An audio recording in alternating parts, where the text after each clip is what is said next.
Continuando con la clase de productos cárnicos, ahora vamos a involucrarnos directamente con la composición nutricional de la carne. La composición química de la carne, como ustedes pueden ver ahí, depende de la especie animal y el tipo de corte que nosotros estemos hablando.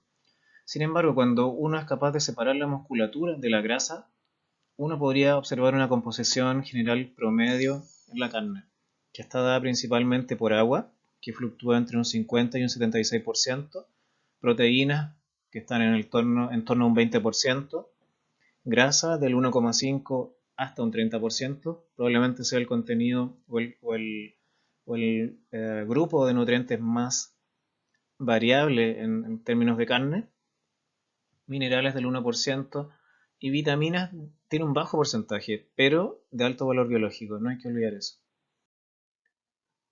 O sea, veamos algún ejemplo acá de la composición química de la carne según el tipo de corte. Ustedes pueden ver ahí composiciones de cortes de carne bovina de animales chilenos, donde ustedes pueden ver desde el asiento hasta el tapapecho en el caso de ganado bovino. Después hay algunos trozos de cerdo, algunos cortes de cerdo y finalmente algunos representantes, en este caso, de carne de pollo. Como ustedes pueden ver en general, el componente mayoritario de la carne, independiente de la especie animal, siempre va a ser el agua. Por lo tanto, el contenido de humedad puede fluctuar entre un 65% en el caso de un filete de salmón, hasta llegar a cerca de un 73-74% en el caso de un corte de origen bovino. En el caso del pollo, incluso un poquito más de un 77%. Entonces ese es el primer concepto, que el porcentaje de agua es bastante elevado en las carnes. En términos de grasa, como les comentaba previamente, también hay una gran variación y eso depende mucho, y aquí se nota mucho la diferencia entre los cortes de carne. Por ejemplo, podemos tener un asiento, que es una carne magra, que tiene un 1,75% de grasa, hasta llegar a un lomo vetado, que es una carne que podría tener hasta un 5% de grasa. Un filete de salmón incluso podría tener más, claro que los perfiles de la grasa que está formando, de los ácidos grasos que forman esta grasa son muy distintos entre un salmón, por supuesto, y la grasa de un bovino. La grasa bovina es mucho más saturada que la de un filete de salmón. Pero en general, ustedes pueden ver ahí que hay bastante diferencia entre los distintos cortes, algunos más magros que otros. En el caso de la proteína, probablemente sea uno de los componentes de la carne que se mantiene más estable desde el punto de vista de su composición y está cercano al 20%. Un asiento un 22%, una posta paleta un 20,8%, un filete de salmón un 19,9%. En realidad prácticamente aquí hay muy poca variación entre distintos cortes de carne respecto al contenido proteico. Y la energía varía bastante también porque obviamente depende mucho del contenido de materias grasas que tenga la carne. ¿Ya? Pero pueden ver ustedes que aquí el aporte energético en términos de kilocalorías por 100 gramos de un corte de carne fluctúa aproximadamente entre 100 hasta 130 kilocalorías por 100 gramos de carne. Nosotros podríamos también evaluar qué pasa con la composición química de las carnes según las especies animales, a ver cómo cambia. Entonces, esta información es complementaria a la anterior y nosotros podríamos ver que en promedio en general hay distintas carnes acá de caballo, vacuno, cerdo, avestruz y su nivel de energía, humedad, proteínas, colesterol y grasa. Entonces podrían fijarse acá, lo primero que destaca es que una de las carnes que tiene un menor contenido de colesterol es la carne de caballo. ¿No? Y además tiene un bajo contenido de grasa, 1 a 3 gramos en este caso, lo cual lo hace destacar como una carne que todavía podría revalorizarse más en el sentido de aumentar su consumo a nivel poblacional. ¿Qué otra cosa es interesante acá? Hay algunas carnes exóticas, como el caso de la carne de avestruz, que tiene un porcentaje de grasa que es muy pequeño. La carne de avestruz en términos sensoriales es muy similar a la carne bovina. Es una carne roja, de un sabor intenso y además no parece carne de ave, ¿ya? Parece más bien carne de bovino. Y por lo tanto también aquí hay un nicho que podría explorarse en términos de fuentes nuevas proteicas. Pero como les comenté previamente, en general el contenido energético varía mucho porque varía principalmente dependiendo del nivel de materias grasas que tenga la carne.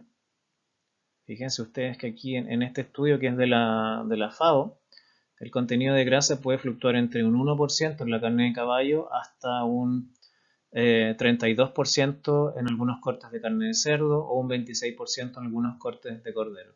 Por lo tanto, como ustedes pueden ver aquí, las proteínas son nuevamente el parámetro que se mantiene más constante respecto a la composición nutricional de la carne y que fluctúa entre un 15 a un 20, 22, 23%. Sin embargo, la grasa tiene una gran variación, entre un 1 y hasta un 30% aproximadamente. Y eso obviamente que impacta sobre el contenido energético que está puesto en la fila superior, que fluctúa entre 100 hasta 200 kilocalorías por 100 gramos de producto.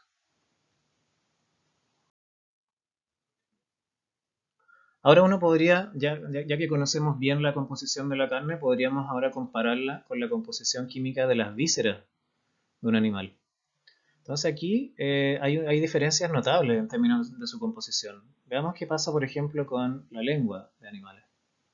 ¿Qué pasa con el porcentaje de agua? En general, si se fijan ustedes, las vísceras de animal tienen un contenido levemente inferior de agua, que puede estar en torno al 70% aproximadamente, dependiendo de la víscera. El contenido de proteínas, dependiendo de la víscera, es inferior. En el caso de la lengua es inferior a los cortes de carne, está cerca del 13 al 15% aproximadamente. Pero aquí hay algo importante, que el contenido de materia grasa de las distintas lenguas de animales, de vacuno, cerdo, cordero, es bastante alto, está cercano entre un 15 y un 18%, y eso impacta necesariamente en el contenido energético que aportan este tipo de vísceras. En el caso del corazón, que es un órgano muscular principalmente, tiene un contenido de agua cercano al 75%, cerca de un 17% de proteína. ¿Qué pasa con la grasa? Entre un 6 a un 10 y un contenido energético cercano a los 130 kilocalorías por 100 gramos. Una cosa que se me olvidó destacar es que en el caso de la lengua su porcentaje de minerales es bastante alto y supera con creces al del resto de las vísceras que estoy mostrando acá. ¿Ya? En el caso del hígado, ¿qué podríamos observar nosotros? Que tiene cerca del 70% de agua, 20% de proteína, cerca del 4% de materia grasa y un aporte energético de cerca de 130 a 140 kilocalorías por 100 gramos.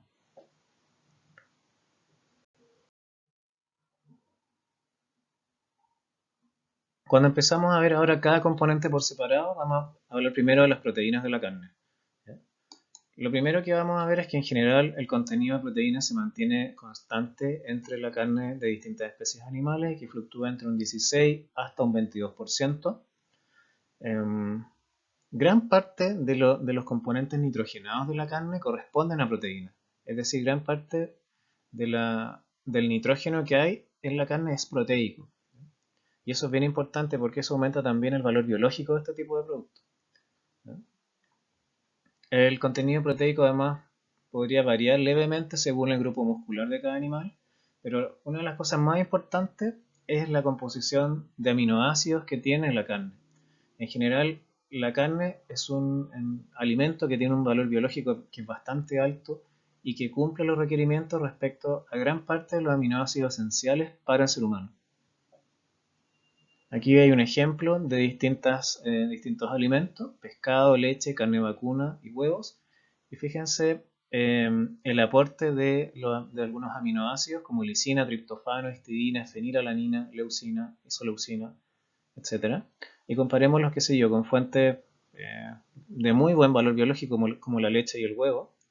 En este caso tiene un mayor aporte de lisina, un aporte inferior de triptofano, un mayor aporte de histidina, un aporte levemente inferior de fenilalanina. En el caso de la leucina, tiene un aporte similar al del huevo, disoleucina inferior al huevo, etc. De todas maneras, es un producto de muy alto valor biológico y que por eso también cumple un rol fundamental en la alimentación del ser humano. Ahora, ¿cuáles son las principales proteínas que están presentes en la carne? Como yo les mencionaba previamente en la parte 1 de esta clase, las principales proteínas de la carne son la mioglobina y el complejo actina-miosina, que son responsables de la contracción muscular. La mioglobina, por su parte, es responsable de transportar el oxígeno a nivel muscular. ¿Ya? Es el equivalente a la hemoglobina que está circulando en sangre, que transporta el oxígeno a distintos tejidos. En este caso, la mioglobina es la estructura encargada de trasladar o de transportar el oxígeno a nivel muscular.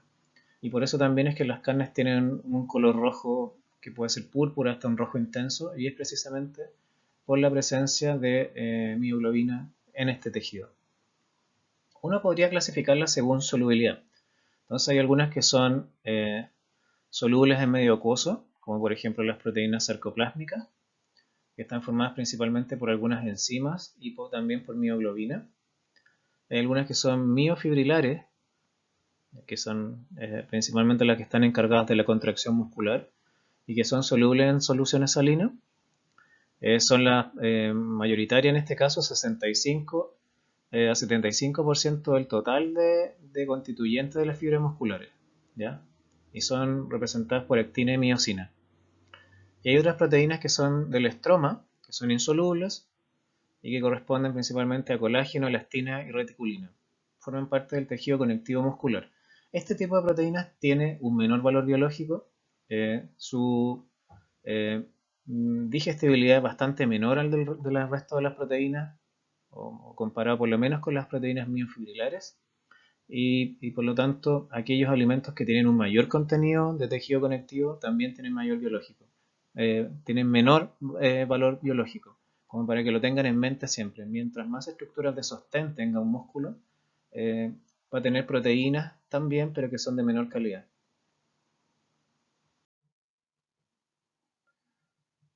En este sentido, como ustedes pueden ver ahí, la calidad de una proteína siempre va a depender del contenido de sus aminoácidos esenciales. Esto habla del valor biológico que tienen. Por lo tanto, en general las carnes se consideran una buena fuente proteica, no solo en cantidad, sino que también en calidad. Y en general, cuando se compara el score aminoácido entre proteínas de origen vegetal y animal, normalmente las carnes o los productos de origen animal tienen un score aminoácido mayor, tienen un mayor valor biológico. Eh, lo que no quiere decir que las proteínas de origen vegetal sean malas, sino que tienen un distinto perfil aminoácido. En general, las proteínas que provienen de la carne tienen una alta digestibilidad, estamos hablando del 94 al 97%, ya lo que es bastante en relación a otro tipo de proteínas, y eso habla que también de esta manera se explica el alto valor biológico que tiene la carne. Este valor biológico puede disminuir, como les comentaba previamente, cuando hay mayor presencia de tejido conectivo, y especialmente de colágeno y elastina, como ocurre con algunas vísceras como el riñón y el vaso. El valor biológico es de cerca de 0,75. Recuerden que para ver el valor biológico se compara en el fondo el perfil aminoácido de la proteína de carne con la de alguna proteína de referencia, que en este caso normalmente es la proteína del huevo.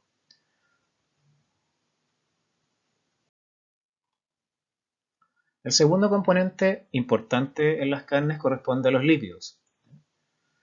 ¿Por qué son importantes los lípidos que están presentes en la carne?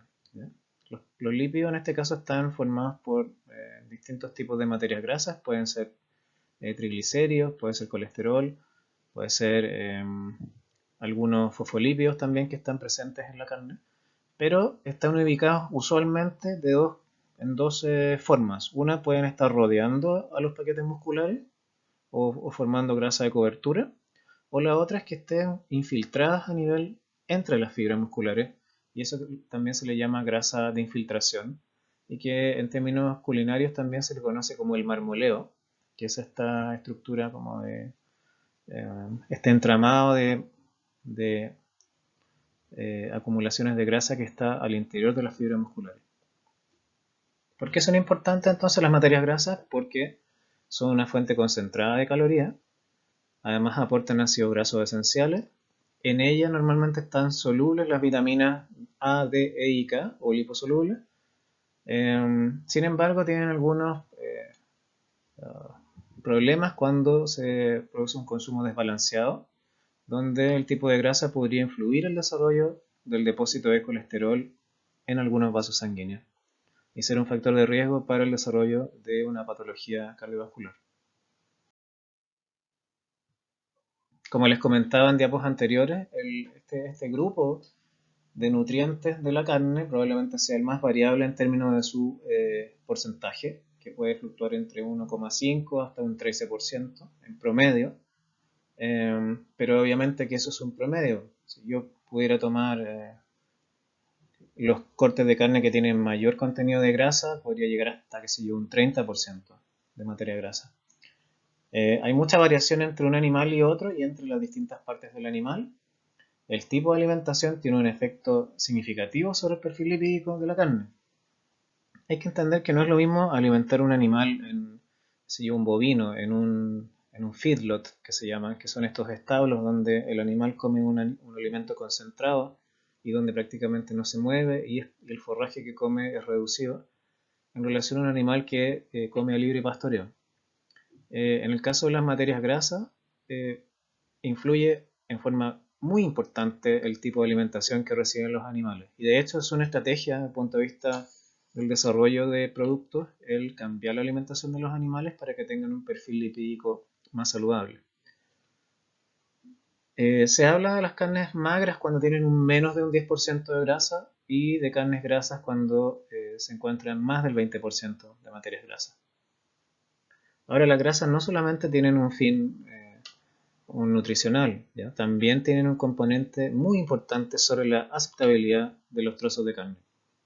Influyen de manera muy importante sobre el color, sobre el sabor, sobre la terneza y sobre el aroma que desarrolla este tipo de productos, sobre todo cuando se someten a procesos culinarios.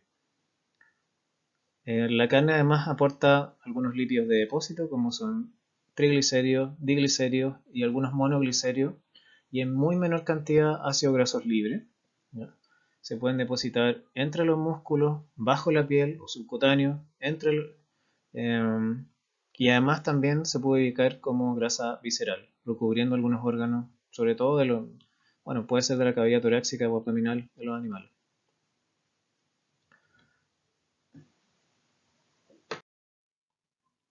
Aquí hay un ejemplo de cómo varía el perfil lipídico dependiendo de distintas fuentes que uno pueda observar. Entonces aquí hay una comparación entre algunos productos de origen animal y otros de origen vegetal. Fíjense ustedes el porcentaje de materia grasa que tiene la carne de vacuno, de ovino, en relación a algunos productos como el coco o la leche de vaca o el cacao. Entonces la barra azul representa los ácidos grasos saturados, la barra roja a los ácidos grasos monoinsaturados, la barra amarilla a los poliinsaturados. Entonces lo interesante de ver aquí es que en general eh, las materias grasas de origen de rumiantes, como vacuno, ovino, caprino, tienen un contenido de ácido graso saturado eh, que es mayor al de otros tipos de productos. ¿Ya? Eh, la relación entre saturados y monoinsaturados es más cercana, si se fijan, cuando lo comparan con un coco. ¿Ya? Bueno, de todas maneras, eh, aquí hay algunas fuentes. Todas las fuentes que están acá son principalmente aportantes de grasas saturadas. ¿Ya? Sería interesante que después ustedes comparen estos valores con el perfil de ácidos grasos que tiene, por ejemplo, un aceite vegetal poliinsaturado que se ocupa, no sé, como un aceite de soya, donde van a observar que el perfil lipídico es muy distinto, donde en un aceite de soya va a predominar sobre todo los ácidos grasos poliinsaturados, que sería la barra amarilla. Aquí es muy distinto el perfil en el caso de las carnes de rumiantes, porque predominan los ácidos grasos saturados y monoinsaturados. Los principales ácidos grasos saturados que están presentes en este tipo de productos son el palmítico, estárico y mirístico, y dentro de los monoinsaturados el ácido oleico. De lo poco poliinsaturado que hay en carne de rumiantes, podrían encontrar linoleico, alfa-linolénico y araquidónico. ¿Y por qué ocurre esto? Porque principalmente gran parte de los de la grasa de los ovinos, vacunos o caprinos se satura a nivel del rumen, ¿ya? A nivel de la biohidrogenación que ocurre producto de los microorganismos que viven en el rumen de estos animales. Y por lo tanto después se deposita esta grasa como grasa saturada. Entonces, ¿por qué les digo esto? Porque cuando ustedes comparen el perfil lipídico de un rumiante con el, qué sé yo, el perfil lipídico de una carne de pollo, van a encontrar que hay una diferencia notable en términos de esa proporción o esas proporciones que yo les estoy mostrando ahí en las barras azules, rojas y amarillas. ¿Qué pasa con los lípidos de la carne? Entonces, nuevamente aquí yo les muestro algunos cortes de carne que son de ganado nacional. En la proporción entre saturados, monoinsaturados, poliinsaturados y el nivel de colesterol expresado en miligramos por 100 gramos. Como pueden observar ustedes, en general el lomo vetado está tiene un equilibrio de casi un 50% de ácido graso saturado. Cuando lo comparan con otros cortes, la verdad es que tiene un porcentaje mayor al de otros cortes del mismo vacuno, que es el que se lleva el mayor porcentaje, entonces, de los cortes en términos de ácido graso saturado. Pero si uno observara solamente los cortes de bovino que van desde el asiento hasta el tapapecho, uno podría observar que en general el porcentaje de ácido graso saturado fluctúa entre un 41 hasta cerca del 49%. Los monoinsaturados fluctúan en torno al 32-33%. Los polisaturados bajan en relación a lo anterior, están cerca del 20%. Y el nivel de colesterol que aportan estas carnes está en cerca de 50 miligramos por 100 gramos de producto. Cuando yo les comentaba que el tipo de alimentación que reciben los animales tiene un efecto importante sobre el contenido de lípidos o en la composición lipídica, aquí les pongo un ejemplo donde se observa que en general animales a pastoreo tienen mayor contenido de ácidos grasos poliinsaturados en su carne que aquellos que reciben un alimento concentrado. Se observa en este caso que el grupo SC, que recibe mayor contenido de pasto, aunque también recibe un poquito de concentrado, son un grupo de animales que están sometidos a consumo ad libitum de silaje, respecto a los otros grupos que tienen un contenido más reducido en su dieta de pasto. Y lo que se ve en este caso es que hay un aumento significativo del contenido de ácido graso de la familia N3. Por lo tanto, esta es una estrategia que se está tratando de utilizar para mejorar el perfil de ácidos grasos de la carne bovina, de tal manera de hacerla menos saturada y que tenga un contenido mayor de ácido graso de la familia N3. Uno podría clasificar las carnes según distintos criterios. Uno de ellos es según el contenido de grasa que ellas tengan y según el contenido de colesterol total que presente cada corte de carne. Entonces, si nos guiamos por el criterio que da la USDA, que es de Estados Unidos, respecto a la carne bovina magra, habla que es una carne que tiene menos de 10 gramos de grasa por 100 gramos de producto o menor a 4,5 gramos de grasa saturada por 100 gramos o menor a 95 miligramos de colesterol por 100 gramos de producto. En el caso de Chile, la categoría extra magra nos habla que en general la carne debe tener menos de 5 gramos de grasa por 100 gramos, menos de 2 gramos de grasa saturada y menos de 95 miligramos de colesterol por 100 gramos de producto. Entonces ahora si nos fijamos en los valores que están mostrados en la tabla inferior, en general nosotros vemos que la carne de nuestro país en general está, gran parte de los cortes de hecho están dentro de los niveles de aceptación para carne bovina magra o extra magra, dependiendo de lo que estemos mirando nosotros. Como ustedes pueden ver aquí, en general el contenido de colesterol eh, en la mayoría de los cortes está cercano a 50 miligramos por 100 gramos de producto, ¿ya? Y en términos de grasa saturada, si fijan ustedes, si hacen la suma de las saturadas, las mono y las poli, van a llegar en general a menos de 10 gramos o menos de incluso de 5 gramos de grasa por 100 gramos de producto. Por lo tanto, en general los cortes que nosotros consumimos aquí en Chile están considerados como carnes magras o extra magras. El tercer componente de las carnes está representado por los carbohidratos. En general las carnes no son un alimento rico en carbohidratos, eso hay que tenerlo claro. Tiene un contenido bajo que fluctúa entre el 1 y el 3%, que está representado principalmente por glicógeno, que está a nivel hepático y muscular. Sin embargo, es muy importante porque se degrada ácido láctico y eso tiene un efecto considerable sobre el pH de la carne, que disminuye desde la muerte del animal hasta el fin del proceso de maduración de la carne. Por eso es tan importante y es tan fundamental en los cambios post-mortem del músculo, y eso va a influir, estos cambios post-mortem van a influir importantemente sobre la terneza, textura y sabor del producto, además de favorecer su conservación. Entonces hay que entender que una vez que el animal muere, cesa la circulación sanguínea, pero el músculo todavía continúa sus procesos metabólicos para obtener energía, pero en este caso principalmente a través de la vía anaeróbica, que se llama glicólisis.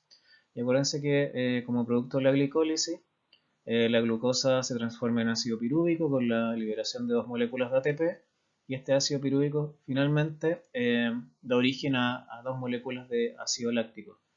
Por lo tanto, este proceso predomina una vez que el animal ha muerto y es la vía de producción de ATP, en este caso anaeróbica, que hace caer el pH de la carne. El ácido láctico es un ácido orgánico que tiene un pH bastante bajo y por lo tanto hace que el pH disminuya desde 7,1 más o menos, que es el pH inicial, una vez que el animal muere, hasta llegar hasta 5,5 aproximadamente.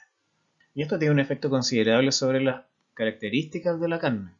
O sea, cuando disminuye el pH, primero permite que el producto tenga una duración mayor.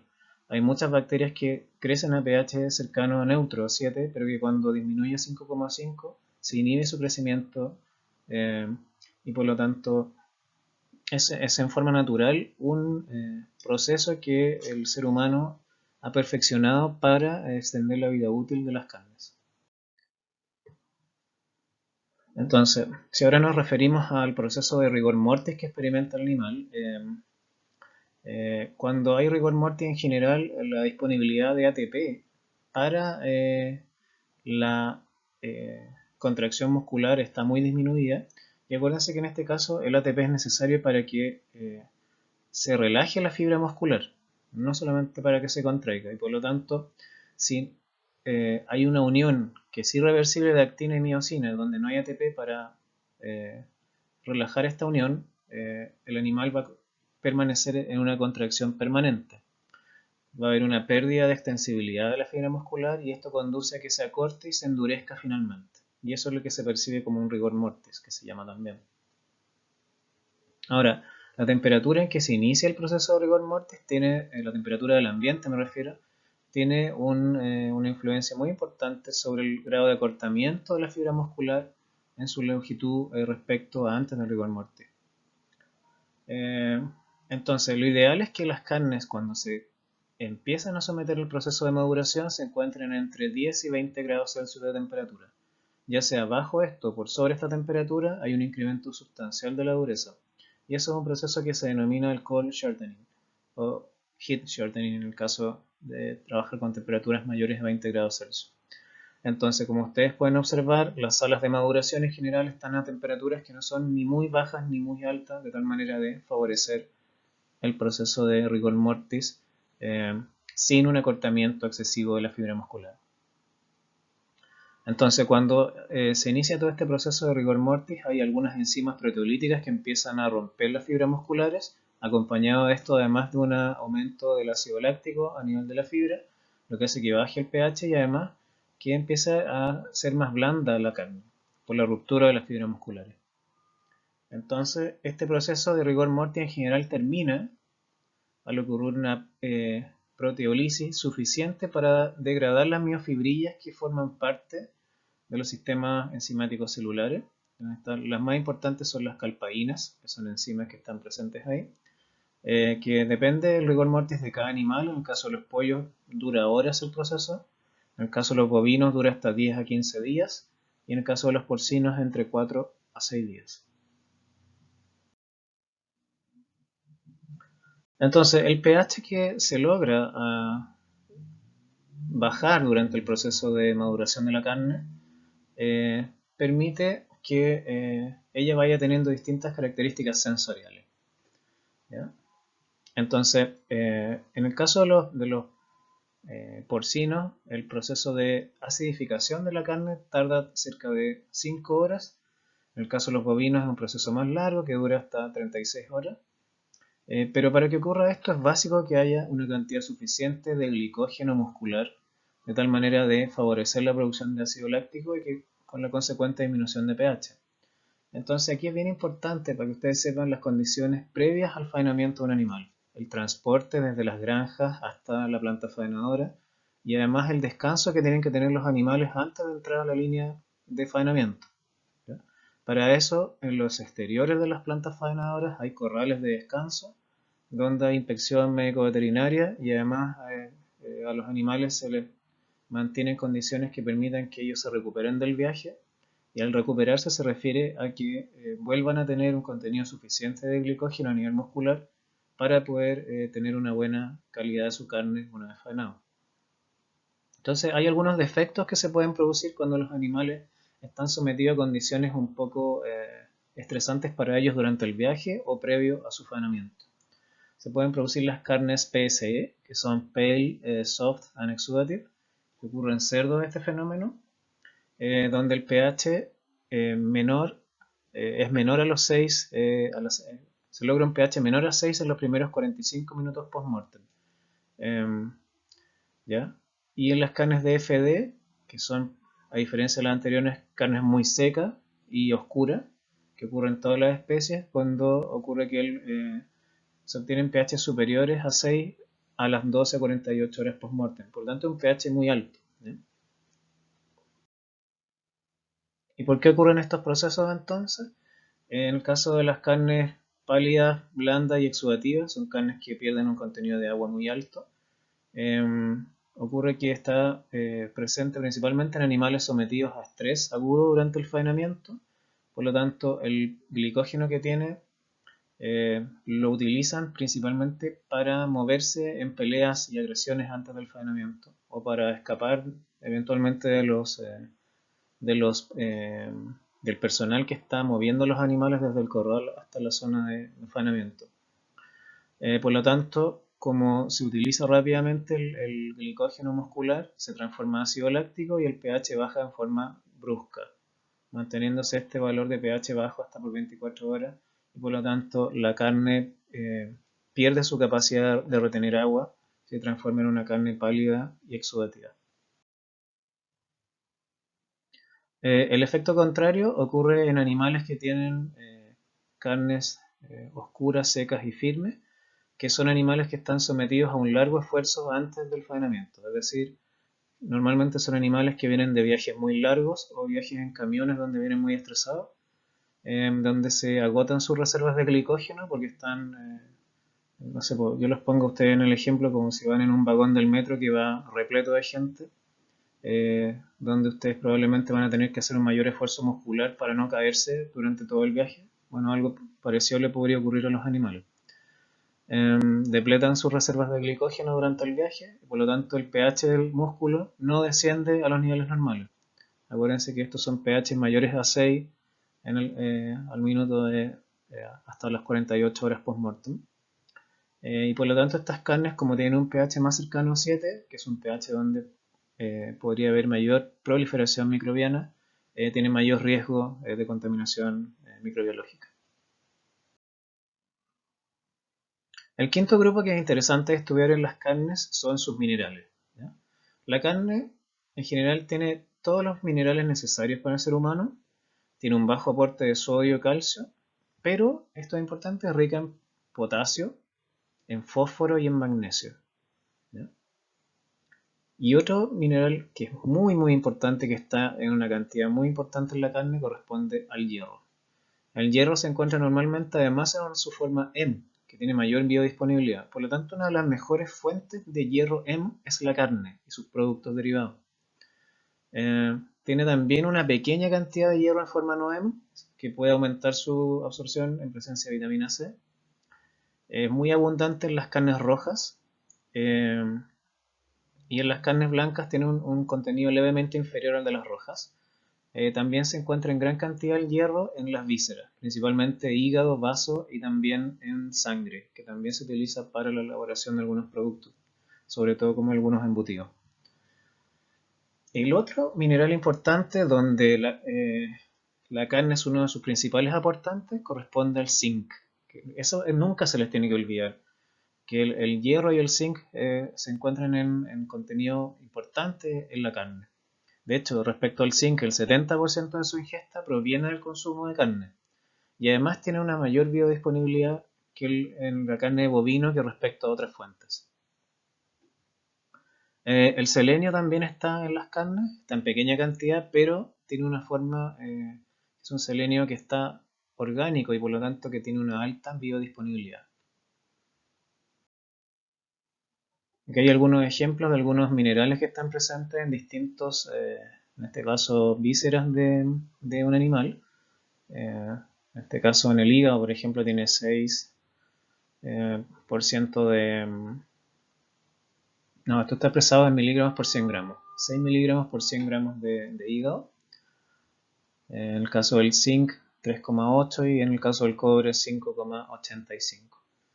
Fíjense ustedes los distintos órganos y cuáles tienen más y menos minerales. ¿Ya? El vaso probablemente tiene un contenido de hierro muy importante y es lógico porque el vaso normalmente es una reserva de glóbulos rojos que está en los animales. ¿Ya? Tiene un 31% de hierro. Ahora, cuando se compara el valor de hierro, por ejemplo, en las carnes y en las vísceras, observen ustedes en la parte inferior de la diapositiva distintos cortes de carne y distintos contenidos de hierro. ¿Ya? Entonces hay algunos cortes que tienen mayor contenido de hierro, como por ejemplo el lomo liso y la plateada y el filete. ¿Ya? Entonces hay una variación en el contenido de hierro según el corte de carne. Que en el caso de los bovinos puede ir desde 0,6 miligramos de hierro por 100 gramos hasta 5,5 en el caso del lomo liso. ¿Ya?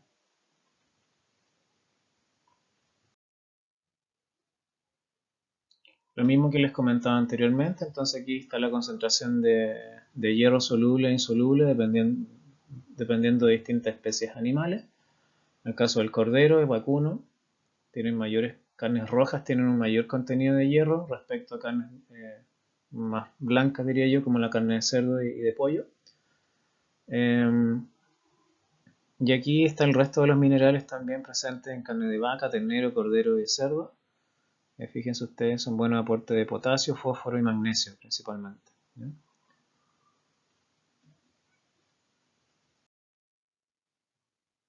Respecto al hierro, les reitero nuevamente que el hierro M está solo en alimentos de origen animal. En las carnes el 40% del hierro está como hierro M y el 60% no M. En el caso del hierro M se absorbe de mejor forma que el hierro no M. Cerca de un 25% se absorbe, lo que es bastante alto en términos de biodisponibilidad. Y la absorción depende mucho de las reservas de hierro que tenga el organismo. A diferencia del hierro M, en el caso del no M, está predominantemente en los vegetales, tiene menor absorción que el hierro M, se absorbe de hecho menos de un 5%, compárenlo con el del hierro M, que por lo tanto es bastante inferior. Sin embargo, hay algunas estrategias para aumentar su absorción, como acompañarlo con alimentos ricos en vitamina C.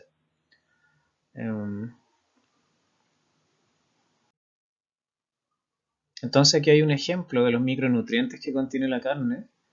En este caso, ustedes podrían ver la cantidad equivalente que se requeriría para igualar los nutrientes que están contenidos en un trozo de 85 gramos de carne de vacuno. En el caso de la espinaca, tendrían que comer 3 tazas de espinaca para llegar al equivalente aportado por los 85 gramos de carne de vacuno. En el caso de la tiamina, 2 pechugas de pollo. En el caso del zinc, 92 gramos de pescado. En el caso de la riboflavina, 2 y tercio pechugas de pollo. En el caso de la vitamina B12, 7 pechugas de pollo. Por lo tanto, la carne de bovino es uno de los principales aportantes de micronutrientes en nuestra alimentación. Yo les comenté que había una molécula que se llamaba mioglobina, que le da el color intenso rojo o púrpura a las carnes, ¿ya?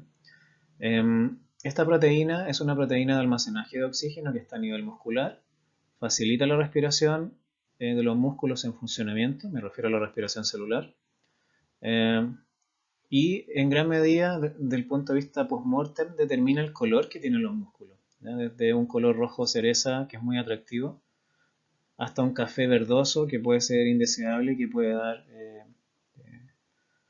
algunas señales que la carne está en un proceso de descomposición.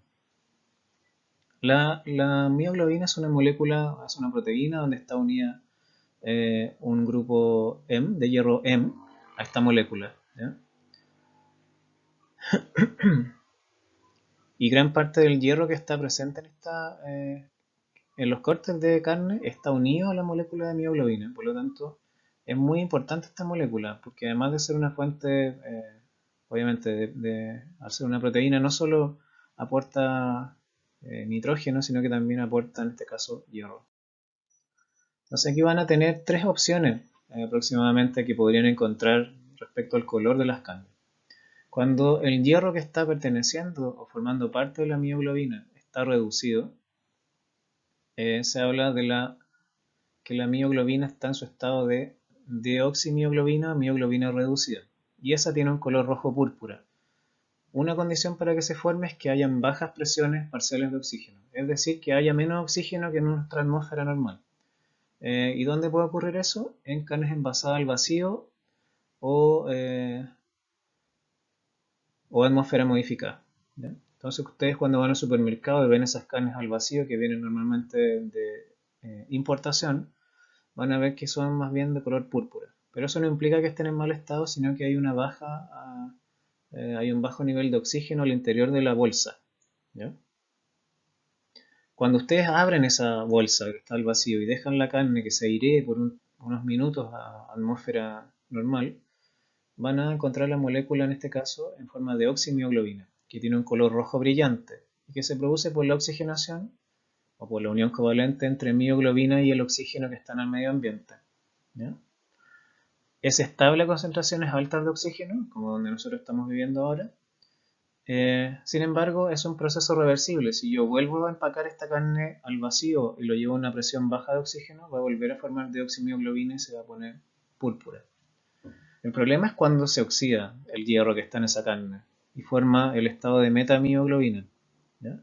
Que es un estado oxidado y que da un color café verdoso, y eso habla que la carne está en un franco proceso de oxidación y de deterioro. Entonces aquí está lo que yo les había comentado.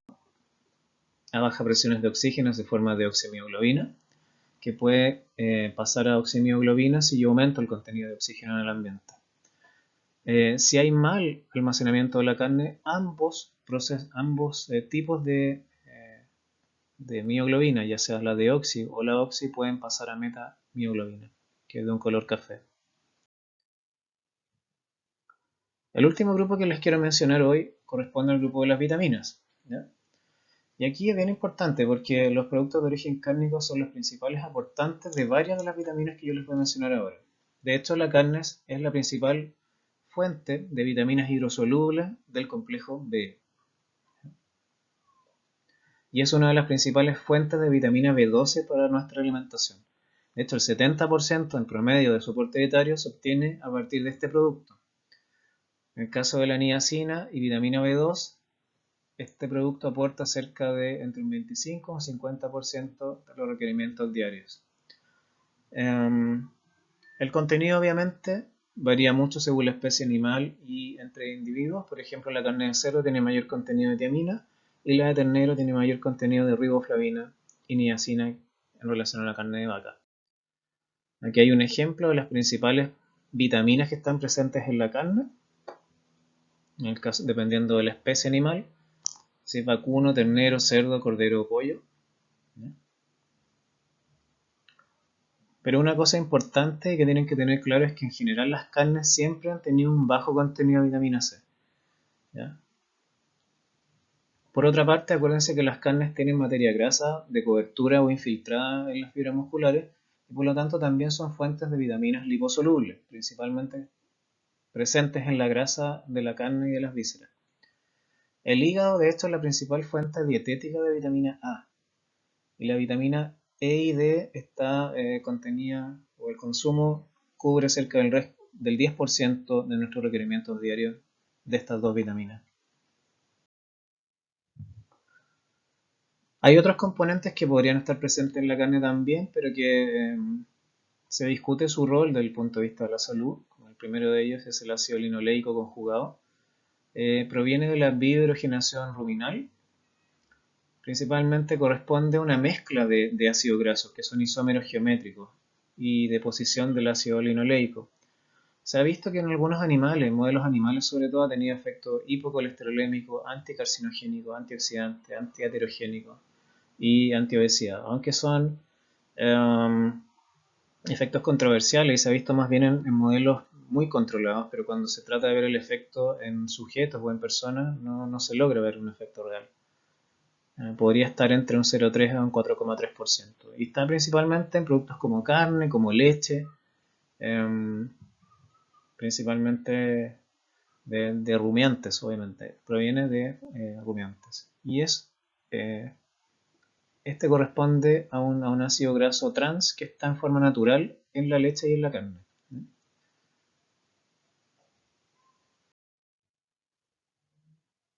El otro grupo importante que uno podría observar de productos que están elaborados en base a carne son las cecinas. Las cecinas se podrían definir como aquellos productos elaborados en base a carne y además grasa de vacuno o cerdo, con o sin aditivos, condimentos, especies, aguas o hielo. En el caso que se quisiera hablar de cecinas sin de otros animales, hay que decir de qué animal son, ¿no?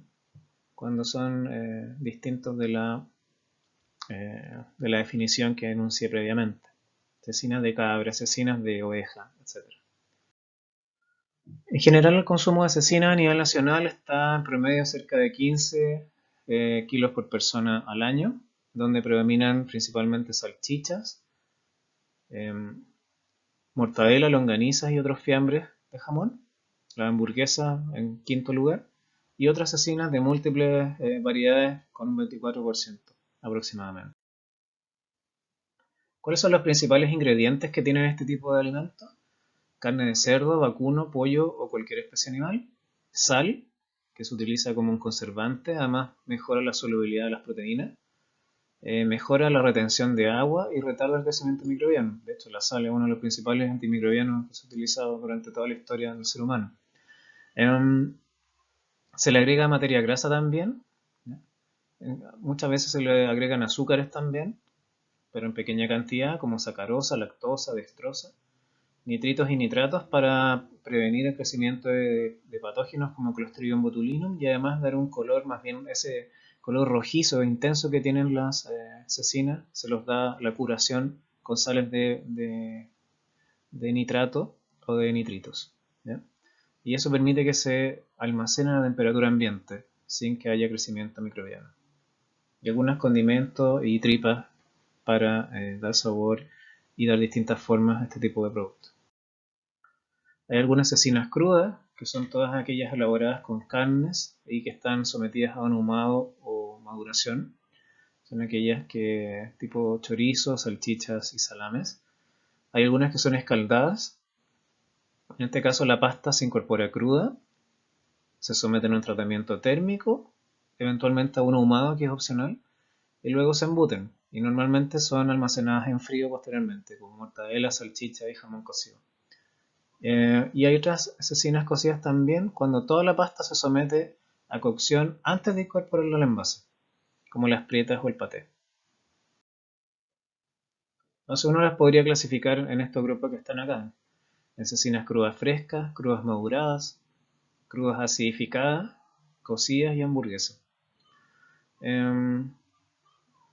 Obviamente tienen distintas características desde el punto de vista sensorial y de vida útil también, que hacen que tengan distintas formas de almacenamiento y también distintos usos culinarios.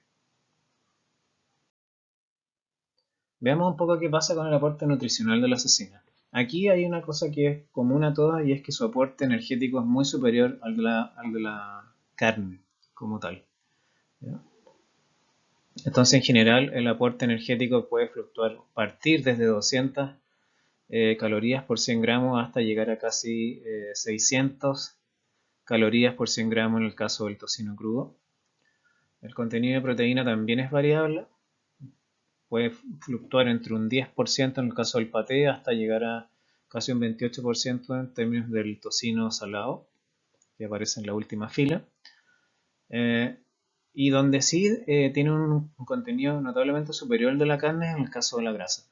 La materia grasa en este caso puede variar, no sé, entre un 7% en el lomo de cerdo hasta llegar a un 40% en algunos chorizos parrilleros, ¿ya? Donde se escapa también en gran cantidad el contenido de sodio que tienen. Entonces, como ustedes pueden ver, el perfil nutricional de este tipo de alimentos hace que no sean en general saludables, donde tienen un alto contenido o un aporte calórico que es elevado, un contenido proteico que es intermedio, un alto aporte de grasa y un alto aporte de sodio. Por lo tanto, son alimentos que incorporan varios nutrientes críticos desde el punto de vista del riesgo de desarrollar enfermedades crónicas no transmisibles para la población humana. Entonces, el consumo de estos alimentos debe estar enfocado a un consumo esporádico y obviamente que tienen que indicar ustedes a sus pacientes o usuarios los riesgos que pueden experimentar cuando consumen en forma sistemática este tipo de alimentos. Quiero terminar la clase diciéndoles que la carne corresponde a un producto de alto valor nutricional, que tiene proteínas de muy buena calidad y de alto valor biológico, que aporta un alto nivel de hierro y vitaminas del grupo B, pero que además sus cambios físico-químicos y bioquímicos determinan en forma importante sus propiedades sensoriales. Por lo tanto, es un grupo de alimentos muy interesante y que representa una fuente de nutrientes de alto valor biológico para nuestra población. Muchas gracias.